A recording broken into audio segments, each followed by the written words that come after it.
Hello friends, good morning to all of you. स्वागत है एक बार फिर से आप सभी विद्यार्थियों का उत्कर्ष के ऑनलाइन प्लेटफॉर्म पर। कैसे हैं आप सभी विद्यार्थी, आप सभी व्यूअर्स? उम्मीद करते हैं सब लोग बहुत अच्छे होंगे और अपनी पढ़ाई भी अच्छे से कर रहे होंगे।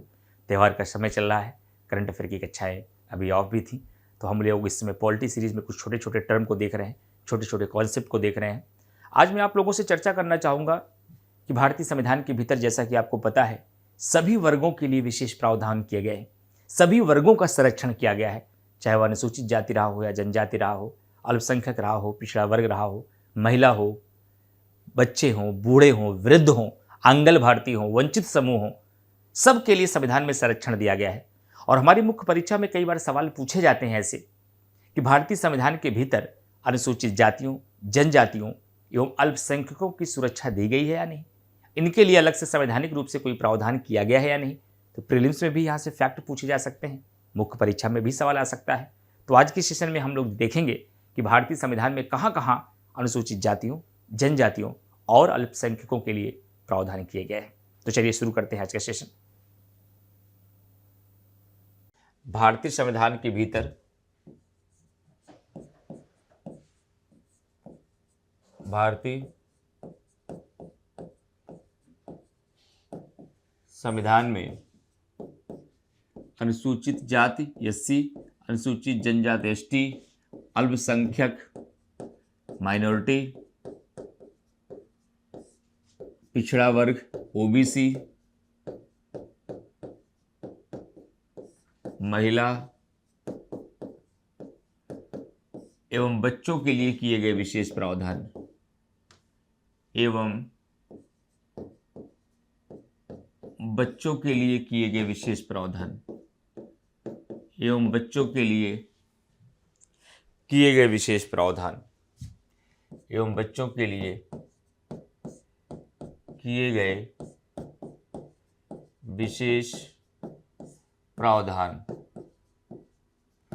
भारतीय संविधान की विशेषता समाप्त होने के बाद पहले मैं राज्य के तीनों स्तर आपको मैं समझा दूंगा, जो मैंने कल वादा किया था आप लोगों से, तब भारतीय संविधान की विशेषता पर मैं चलूंगा। ठीक, चलिए। सरबजीत सिंह,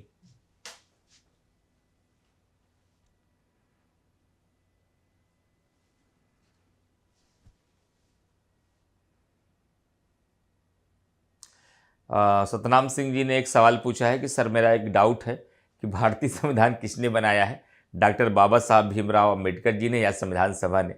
तो ये डाउट होना नहीं चाहिए था, वैसे ये तो बहुत हल्की बात है।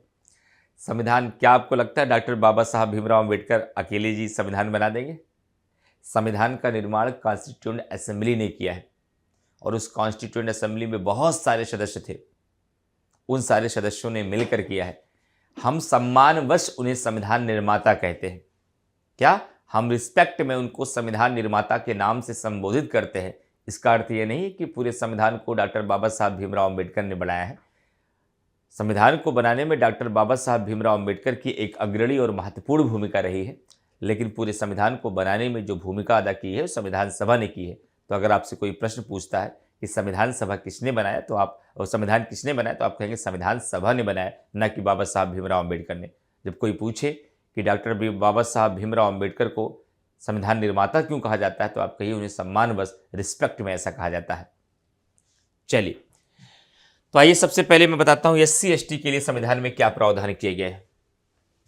एससी एसटी के लिए ये पॉइंट जो मैं समझाऊंगा ये मेंस में काम आएगा, ध्यान रखिएगा। एससी एसटी के लिए प्रावधान, एससी एसटी के लिए प्रावधान। अगर पूरे संविधान में देखेंगे, भारतीय संविधान इसीलिए विशिष्ट है कि भारतीय संविधान न केवल सभी धर्मों को सम्मान देता है, भारतीय संविधान न सभी धर्मों को समान व्यवहार करता है, भारतीय संविधान न केवल सभी धर्मों के लिए समान सुविधाएं देता है, समान अवसर देता है, समान स्वतंत्रता देता है, बल्कि भारतीय संविधान विभिन्न वर्गों का भी संरक्षण संविधान के माध्यम से करता है। इसलिए भारतीय संविधान को विशिष्ट माना जाता है, विशेष माना जाता है, क्योंकि भारतीय संविधान निर्माताओं को यह बात पता थी। जब मैं संविधान निर्माता बोलता हूं तो इसका मतलब है संविधान सभा में जितने सदस्य थे उन सब की बात मैं कर रहा हूं, क्योंकि संविधान निर्माताओं को यह बात पता था कि अगर संविधान के माध्यम से भी सभी धर्म और सभी वर्गों को सुरक्षा नहीं दी गई तो उनके अंदर अलगाव की भावना होगी, उनके अंदर द्वेष की भावना होगी और धीरे धीरे ये देश की एकता और अखंडता को कमज़ोर करेंगे। अगर देश की एकता और अखंडता को मजबूत करना है तो संविधान के भीतर ही सभी धर्मों के साथ साथ सभी वर्गों का संरक्षण चाहिए।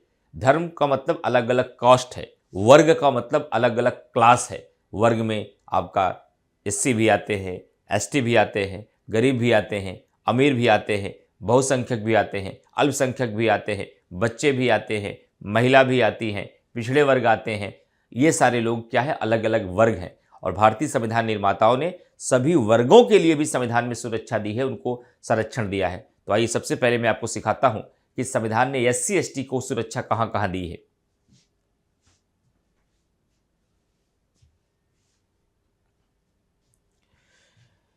– 2011 का विश्व कप किसने जिताया? महेंद्र सिंह धोनी ने या पूरी इंडिया टीम ने?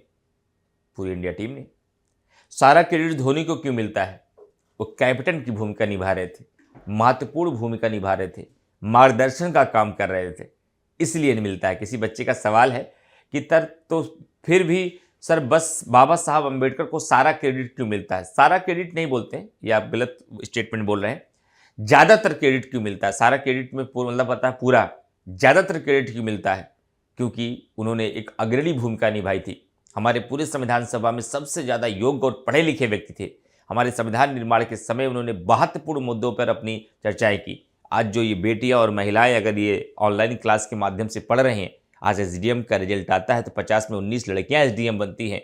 पीसीएसजे का रिजल्ट आता है तो 320 में 200 लड़कियां अगर करती हैं। आज सभी वर्ग के लोग समान रूप से एक धारा में अगर खड़े हैं, सब अपने अधिकारों को प्राप्त कर पा रहे हैं, तो उसमें डॉक्टर भीमराव अंबेडकर जी की एक बड़ी भूमिका है। इसलिए डॉक्टर भीमराव अंबेडकर को ज़्यादा क्रेडिट जाता है। ठीक है। एससी एसटी के लिए प्रावधान। अब एससी एसटी के लिए प्रावधान की अगर बात किया जाए तो एससी एसटी के लिए क्या प्रावधान किया गया है फ्रेंड्स, ध्यान रखिएगा। सबसे पहला प्रावधान इनका जो भारतीय संविधान में मिलता है, भारतीय संविधान में आपने दो अनुसूची पढ़े होंगे, आगे मैं पढ़ाऊंगा भी। एक है अनुसूची 5, एक है अनुसूची 6। और अनुसूची 5 और 6 में एससी और एसटी के लिए इनके प्रशासन के बारे में, इनके नियंत्रण के बारे में, साथ ही साथ इनके सामाजिक,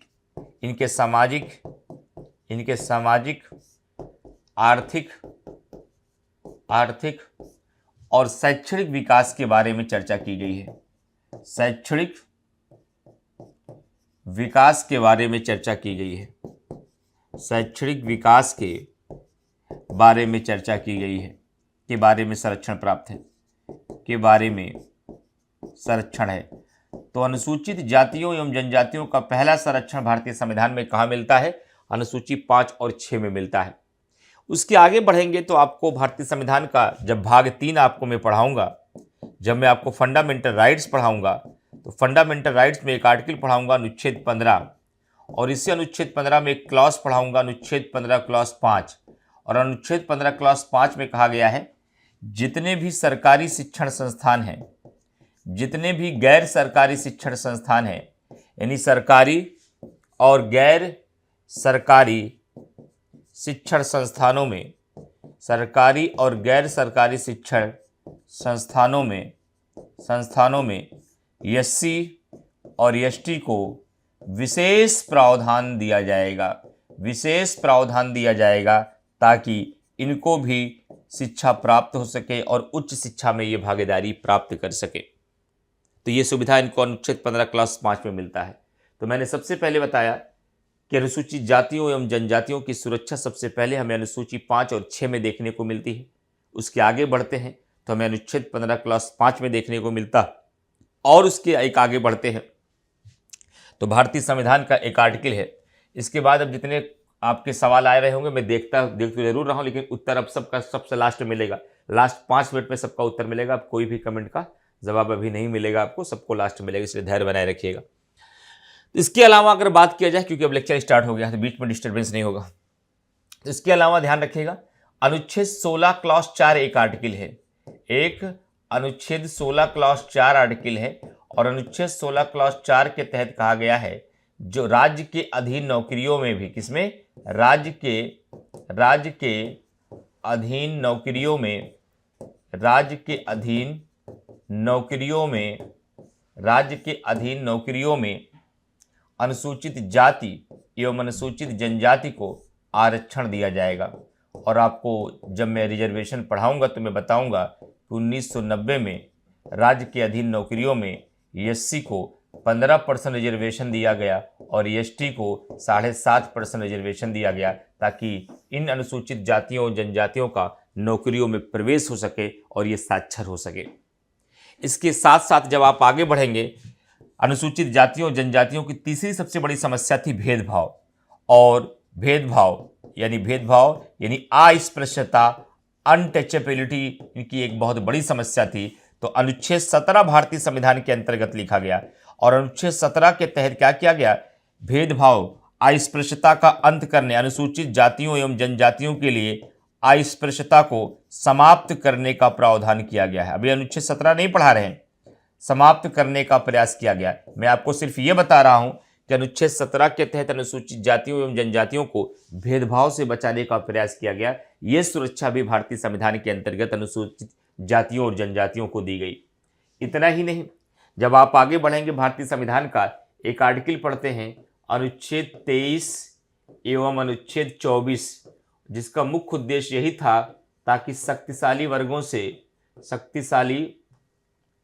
से कमजोर वर्गों की सुरक्षा की जा सके। किसकी? शक्तिशाली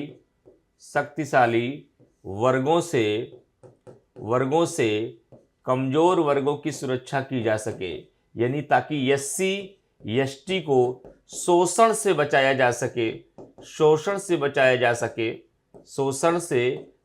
जा सके। इसीलिए भारतीय संविधान निर्माताओं ने अनुच्छेद 23 और 24 के अंतर्गत शोषण के विरुद्ध अधिकार को मौलिक अधिकार के रूप में घोषित किया गया, ताकि शक्तिशाली वर्गों के द्वारा कमजोर वर्गों का शोषण न हो। इसके और आगे अगर आप चलते हैं तो अनुसूचित जातियों एवं जनजातियों के लिए आप देखते हैं कि भारतीय संविधान का एक आर्टिकल लिखा गया, अनुच्छेद 243D। भारतीय संविधान का एक आर्टिकल लिखा गया, अनुच्छेद 243D। और 243D के अंतर्गत क्या किया गया?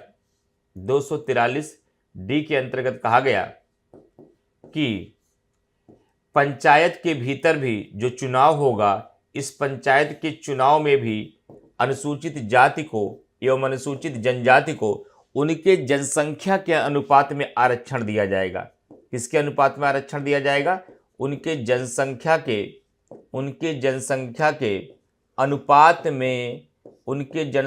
के अनुपात में इनको आरक्षण मिलेगा, ताकि स्थानीय स्तर में इनको राजनीति में प्रवेश दिया जा सके।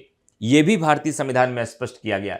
इतना ही नहीं, राज्य को भी निर्देश दिया गया और भाग 4 के अंतर्गत एक आर्टिकल लिखा गया, अनुच्छेद 46। और अनुच्छेद 46 के तहत कहा गया कि राज्य का ये कर्तव्य है कि वह अनुसूचित जाति और अनुसूचित जनजाति का सामाजिक, आर्थिक एवं शैक्षणिक विकास करे। ये भी राज्य को जिम्मेदारी दी गई है।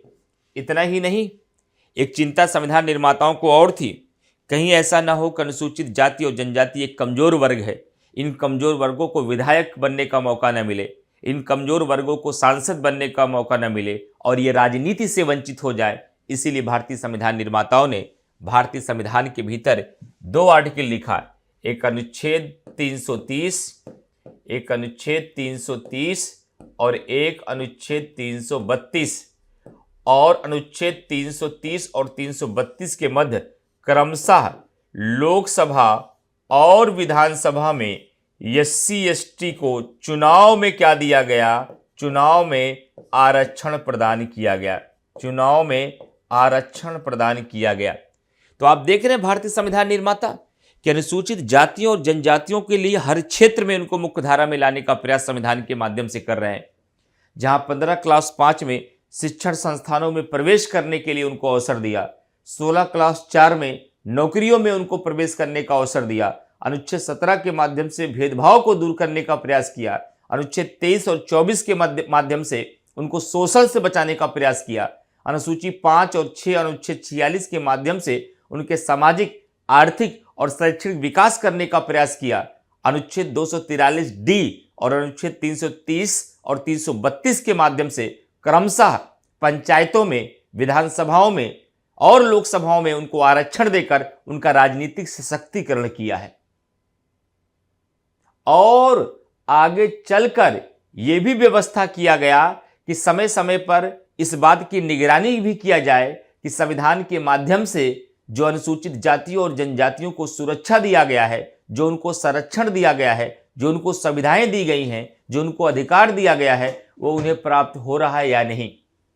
इसके लिए एक आयोग बनाया गया जिसका नाम है राष्ट्रीय अनुसूचित जाति आयोग और जनजाति आयोग, जिसका मुख्य कार्य था कि संविधान के माध्यम से अनुसूचित जातियों और जनजातियों को जो भी सुविधाएं प्रदान की गई हैं उसकी निगरानी करे कि उनकी पहुंच उन लोगों तक हो रही है या नहीं, इनकी शिकायतों की जांच करे और भविष्य में अनुसूचित जाति एवं जनजातियों के उत्थान के लिए सरकार को और क्या करने की आवश्यकता है उसके लिए सिफारिश करे। और इन दो कार्यों को करने के लिए भारतीय संविधान के भीतर दो आयोग बनाए गए।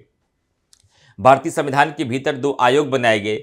एक को अनुच्छेद 338 में रखा गया और 338 के अंतर्गत राष्ट्रीय अनुसूचित जाति आयोग एससी आयोग बनाया गया। एससी आयोग बनाया गया और फिर आगे चल कर 89वां संविधान संशोधन 2003 के माध्यम से 89वां संविधान संशोधन 2003 के माध्यम से 338 ए नाम का एक नया खंड जोड़ा गया और इसके माध्यम से एसटी आयोग बनाया गया। और इन दो आयोगों का कार्य यही था कि वह अनुसूचित जातियों और जनजातियों को संविधान के माध्यम से जो अधिकार दिए गए हैं उन अधिकारों की निगरानी करे और देखे कि उसके माध्यम से अनुसूचित जातियों और जनजातियों तक उसकी पहुंच हो पा रही है या नहीं हो पा रही। ये पूरा संरक्षण संविधान के माध्यम से दिया गया। अब आपका क्या समझ में आया इस पूरी कहानी में? समझ में ये आया सर कि अगर हम केवल अनुसूची पढ़ रहे होते तब भी हम ना बता पाते, हम केवल मौलिक अधिकार पढ़े होते हम तब भी ना बता पाते, हम केवल नीति निर्देशक तत्व पढ़े होते हम तब भी ना बता पाते, हम केवल 330 और 332 पढ़ते तब भी ना बता पाते, हम केवल 243 डी पढ़ते तब भी ना बता पाते। आपने तो अनुसूचित जातियों और जनजातियों को संरक्षण बताने के लिए पूरे संविधान को छाना है, पूरे संविधान को खंगाला है और खंगाल के पूरे संविधान के माध्यम से जहां जहां अनुसूचित जातियों और जनजातियों को सुरक्षा दी गई है उन सब को बटोर कर एक बोर्ड में लाकर जमा कर दिया, इसी बोर्ड में लाकर समेट दिया। यही मेंस है, यही मुख्य परीक्षा है, यही आंसर राइटिंग है।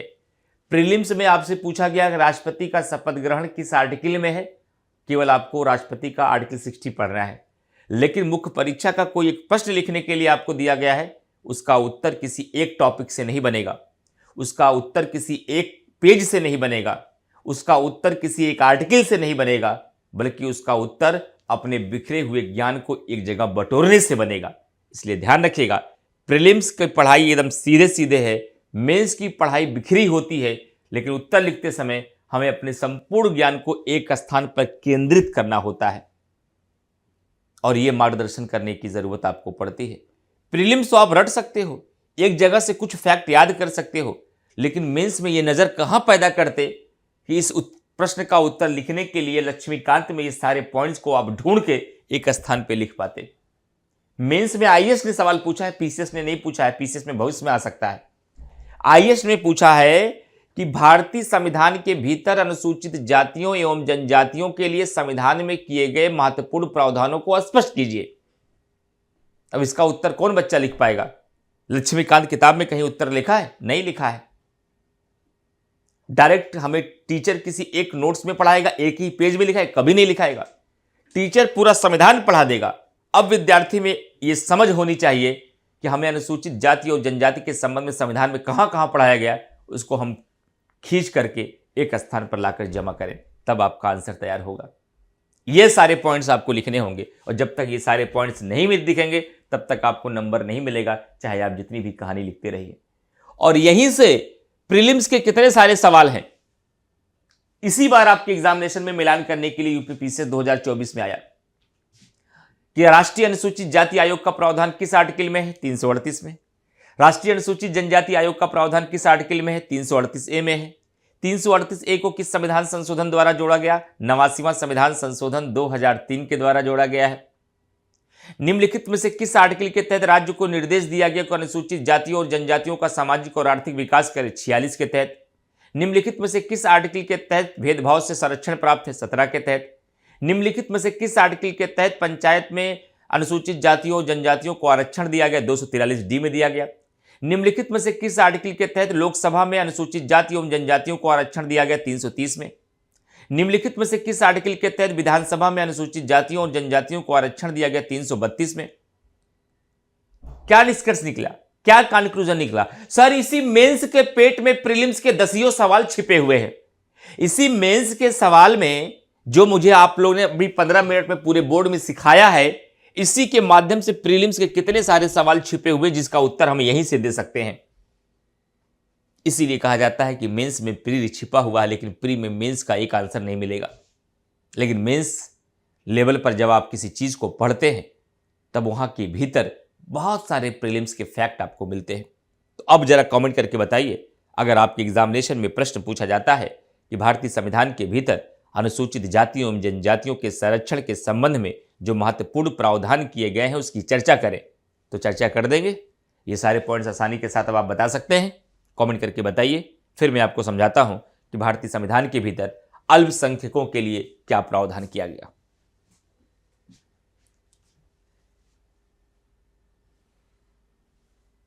क्योंकि भारतीय संविधान निर्माताओं ने न केवल SC/ST का संरक्षण दिया है, बल्कि संविधान के माध्यम से अल्पसंख्यकों का भी संरक्षण दिया है। यह स्पष्ट होगी बातें। और ये PDF विद्यार्थियों को मिलता है भाई ना, बाद में इसको आप रिकॉल भी कर सकते हैं, देख भी सकते हैं।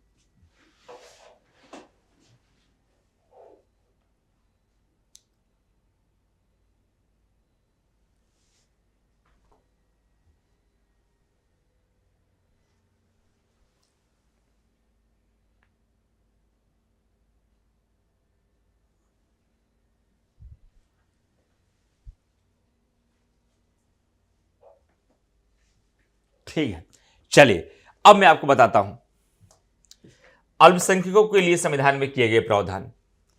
अल्पसंख्यकों के लिए संविधान में किए गए प्रावधान।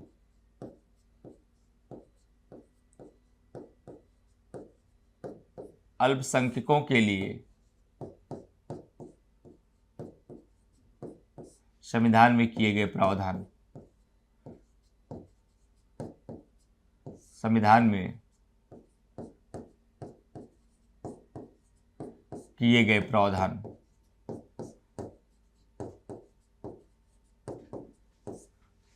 अल्पसंख्यकों के लिए संविधान में किए गए प्रावधान, ये भी सिखाता हूं आपको।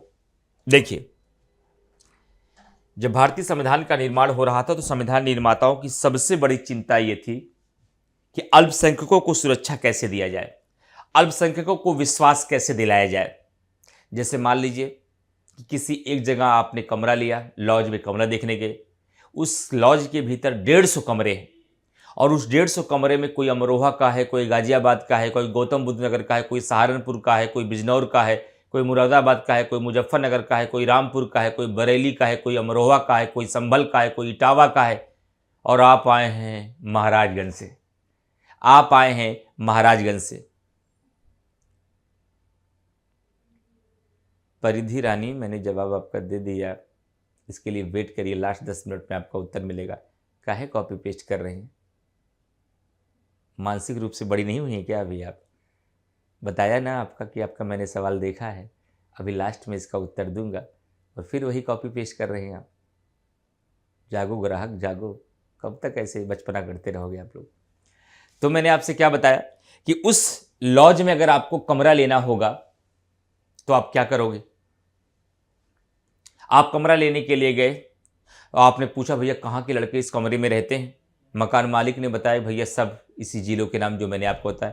तो आपके भैया ये सब पश्चिम वाले हैं, हम तो महाराजगंज से आए हैं, हम पूर्वांचल वाले आए हैं और ये पश्चिम वाले सब एक हो जाएंगे, हमको कहीं मारे ना, हमको कहीं पीटे ना, कहीं हमारी संस्कृति का संरक्षण न करें, हनन न करें, कहीं हमें अपने अनुसार रहने ना दे, कहीं हमें अपने अनुसार पहनने न दें, कहीं हमें अपने अनुसार हमें हमारी आस्था को मानने न दें। मकान मालिक ने कहा कि नहीं, ऐसा कुछ नहीं होगा। अगर हो गया तो क्या करेंगे? क्योंकि किसी भी समाज के भीतर हमेशा अल्पसंख्यक को बहुसंख्यकों से खतरा रहता है, हमेशा माइनॉरिटी को मेजॉरिटी से खतरा रहता है। जहां आप संख्या में कम होंगे, जो संख्या में अधिक होंगे, उनसे आपको डर सताएगा। या तो फिर आपको एकदम इस बात की गारंटी दे दिया जाए कि जो संख्या में अधिक है वो आपका शोषण नहीं करेंगे, जो संख्या में अधिक है वो आपको परेशान नहीं करेंगे, जो संख्या में अधिक है वो आपकी भाषा से, आपकी लिपि से, आपकी संस्कृति से, आपके खान पान से, आपकी वेशभूषा से, आपके पहनावे से आपके खिलाफ कोई कार्रवाई नहीं करेंगे।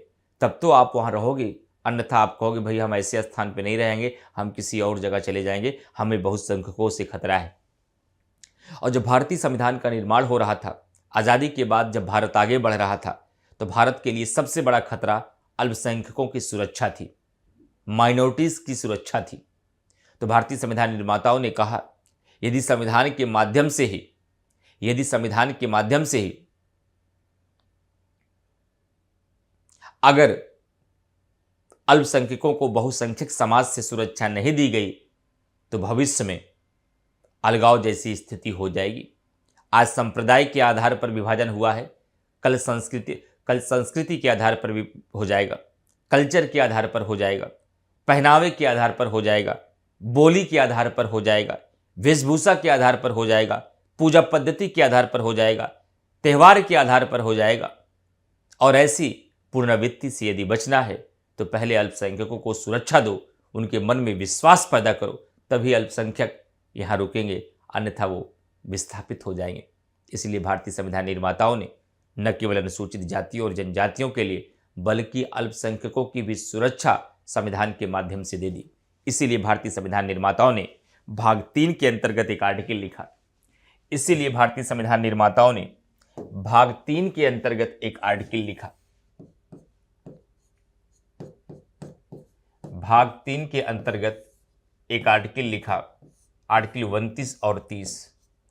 और आर्टिकल 29 और 30 के माध्यम से क्या किया?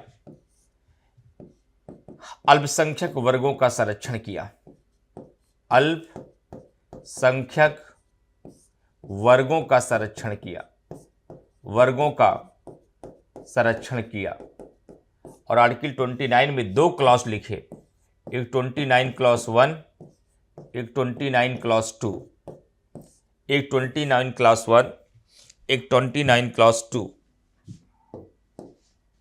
और 29 क्लॉज 1 में क्या लिखा कि प्रत्येक नागरिक को उनकी भाषा से, उनकी लिपि से और उनकी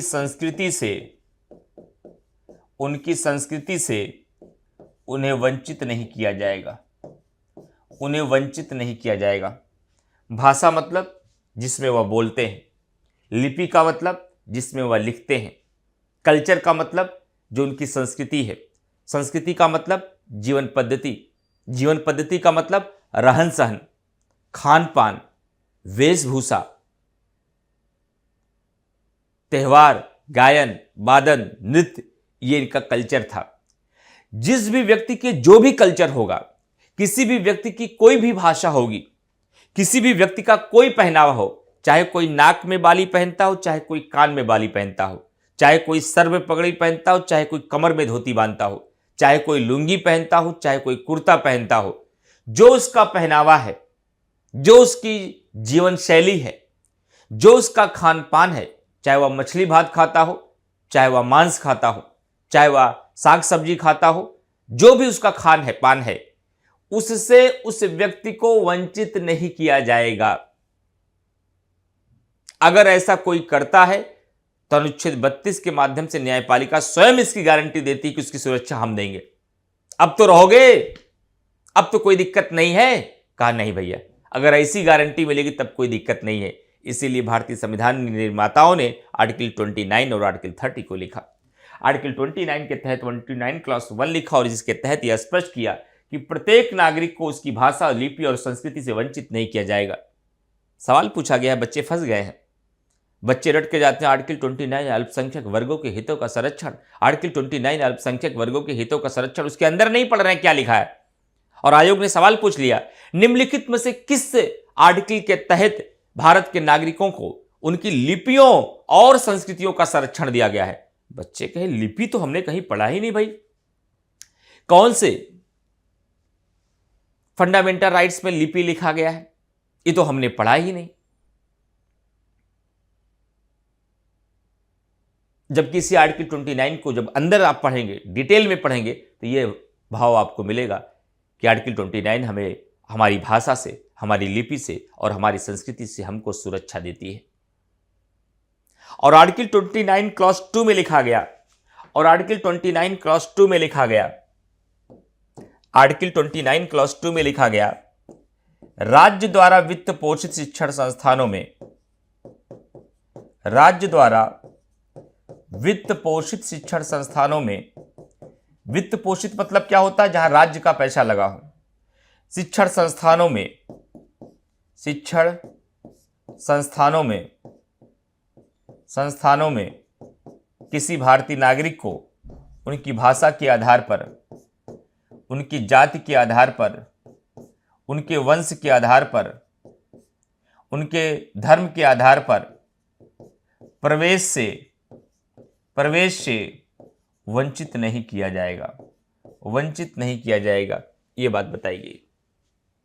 साथ ही साथ आर्टिकल 29 क्लॉज 2 लिखा गया, 29 क्लॉज 2, आर्टिकल 30 लिखा गया, अनुच्छेद 30 लिखा गया, और अनुच्छेद 30 के तहत कहा गया हमारे देश के भीतर जो भी भाषाई अल्पसंख्यक होंगे, जो भी भाषाई अल्पसंख्यक होंगे, जो भी भाषाई अल्पसंख्यक होंगे, उनको अपनी इच्छा के अनुसार, या जो धार्मिक अल्पसंख्यक होंगे, या जो धार्मिक अल्पसंख्यक होंगे, उनको अपनी इच्छा के अनुसार, जो इच्छा के अनुसार शिक्षण संस्थानों की स्थापना करने का अधिकार होगा, शिक्षण संस्थानों की स्थापना करने का अधिकार होगा, स्थापना का अधिकार होगा, और साथ ही साथ उस शिक्षण संस्थानों पर प्रशासन करने का भी अधिकार होगा। इन दो आर्टिकल के माध्यम से संविधान के द्वारा अल्पसंख्यक की सुरक्षा दी गई।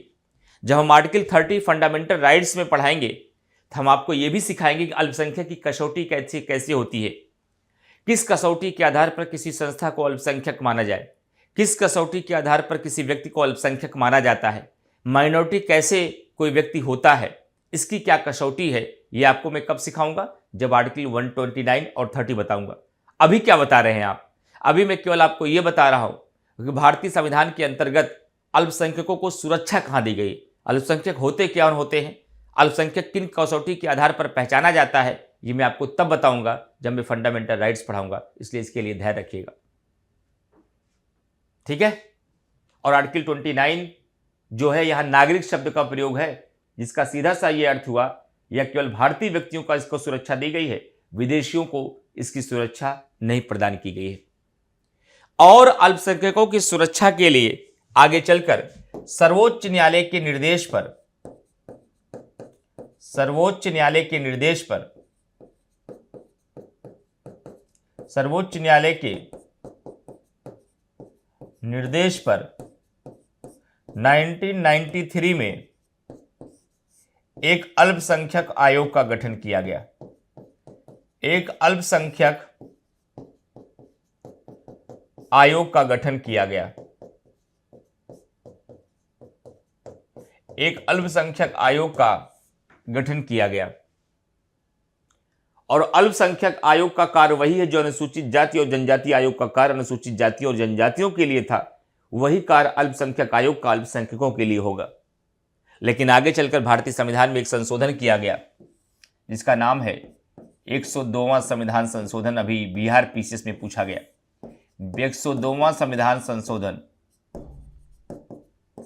2018, 102वां संविधान संशोधन 2018 और 102वां संविधान संशोधन 2018 के माध्यम से क्या किया गया? अल्पसंख्यक आयोग को,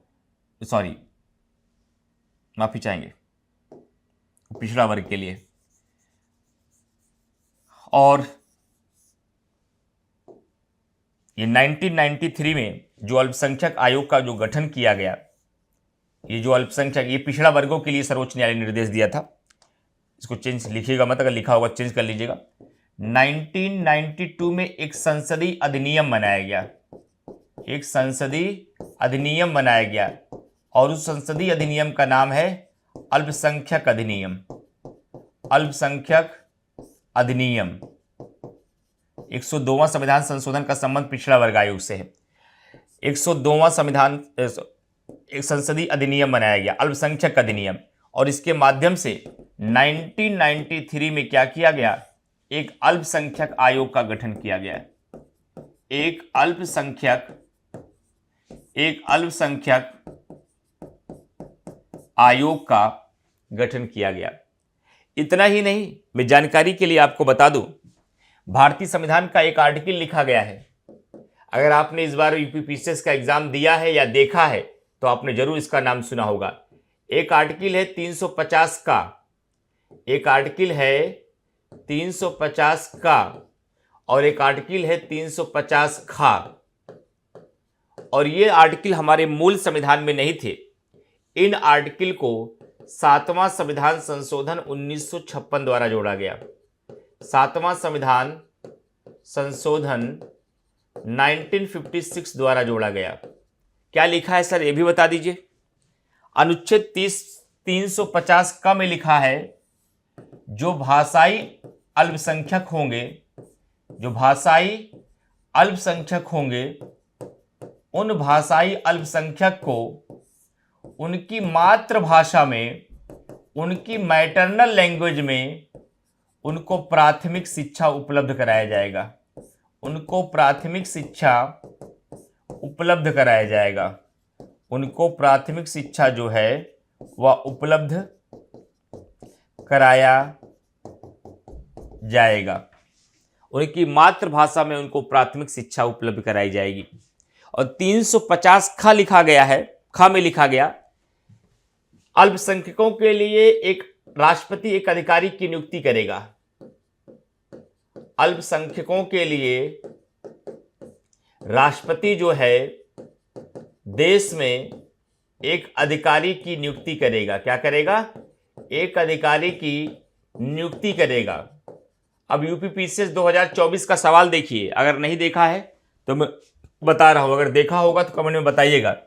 इस बार अभी 22 दिसंबर को एग्जाम हुआ आपका यूपीपीसीएस का। पेपर तो देखा ही होगा, अगर एग्जाम नहीं दिया है तो आपने। 22 दिसंबर को जो एग्जाम हुआ यूपीपीसीएस 2024 का, वहां पर यही सवाल आया है। और ये मैंने पहली बार नहीं बताया, जब पिछली बार अर्जुन 1 और 2 में पढ़ाया था तब भी मैंने ये विद्यार्थियों को सिखाया था। और ये सवाल पूछा गया यूपीपीसीएस 2024 में। क्या पूछा गया कि निम्नलिखित कथनों पर विचार कीजिए। पहला स्टेटमेंट दिया गया कि राष्ट्रपति प्रत्येक राज्य के लिए एक अल्पसंख्यक अधिकारी की नियुक्ति का प्रावधान 350 खा के तहत करेगा। दूसरा स्टेटमेंट पूछा गया कि 350 खा को 9वें संविधान संशोधन 1961 द्वारा जोड़ा गया। और नीचे पूछा गया, दिए गए कथनों में से सत्य या असत्य कथन का चयन करिए। दिए गए कथनों में से सत्य या असत्य कथन का चयन करिए। बच्चे फंस गए थे। अब आप इसका उत्तर दे सकते हैं कि सर आपने कहा कि पूरे देश के लिए एक अल्पसंख्यक अधिकारी की नियुक्ति राष्ट्रपति करेगा 350 खा के तहत, एक विशेष अधिकारी की नियुक्ति करेगा, हर राज्य के लिए नहीं करेगा। पहला स्टेटमेंट गलत है। और अभी अभी आपने सिखाया है कि अनुच्छेद 350 का को भी और अनुच्छेद 350 खा को भी 7वें संविधान संशोधन 1956 के द्वारा जोड़ा गया, 9वें संविधान संशोधन के द्वारा नहीं। उसका दोनों स्टेटमेंट गलत था और उसका आंसर था डी, और इसी बार सवाल पूछा गया है। और ये पहली बार आप लोगों को नहीं पढ़ा रहा हूं, अर्जुन 1.0 और 2.0 दोनों में पढ़ाया गया है।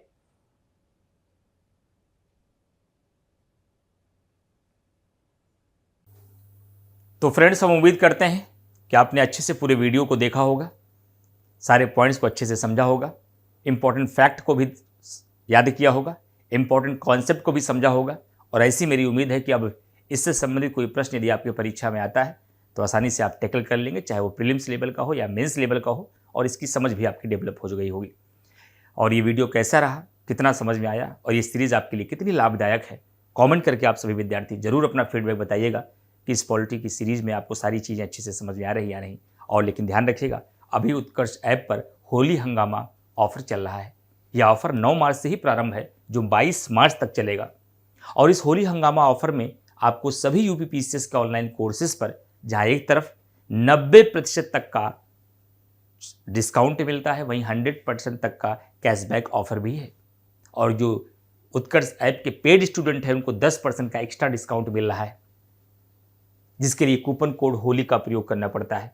तो आप सभी विद्यार्थी, चाहे यूपीपीसीएस प्रीलिम्स का बैच हो, फाउंडेशन बैच हो, आरंभ बैच हो, अर्जुन बैच हो, आंसर राइटिंग बैच हो, टेस्ट सीरीज हो, किसी भी बैच, एमसीक्यू बैच हो, अपनी सुविधा के अनुसार, अपनी स्ट्रेंथ और वीकनेस के अनुसार किसी भी बैच के साथ जुड़कर आप अपना तैयारी को बेहतर बना सकते हैं और इस ऑफर का लाभ भी उठा सकते हैं। इसके अलावा जो विद्यार्थी टेस्ट सीरीज लेना चाहते हैं या कोई स्टडी मटेरियल लेना चाहते हैं, तो जो बुकशाला, उत्कर्ष की बुकशाला में जितने भी स्टडी मटेरियल हैं उस पर भी आपको 90% तक का डिस्काउंट मिल रहा है। और साथ ही साथ चाहे वो प्रीलिम्स की टेस्ट सीरीज हो या मेंस की टेस्ट सीरीज हो, उस पर भी अभी आपको डिस्काउंट मिल रहा है। प्रीलिम्स वाली टेस्ट सीरीज तो जिसमें टोटल 40 टेस्ट हैं, ऑनलाइन महज 750 का है। ध्यान बस ये रखना है, ये जितनी भी छूट हैं ये सब केवल ऑनलाइन के कोर्सेज पर है और ऑफलाइन के कोर्सेज पर नहीं है।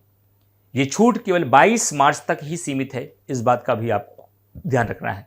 तो सेशन को अधिक से अधिक शेयर करिए ताकि इस छूट से भी सबको परिचित होने का अवसर मिल पाए और जो कुछ भी आपने इस वीडियो में सीखा है उसका लाभ भी प्रदेश के, देश भर के ज़्यादातर विद्यार्थियों का उसका लाभ भी मिल पाए। Thank you very much. Comment box में कमेंट करके अपना फीडबैक आप जरूर दीजिएगा।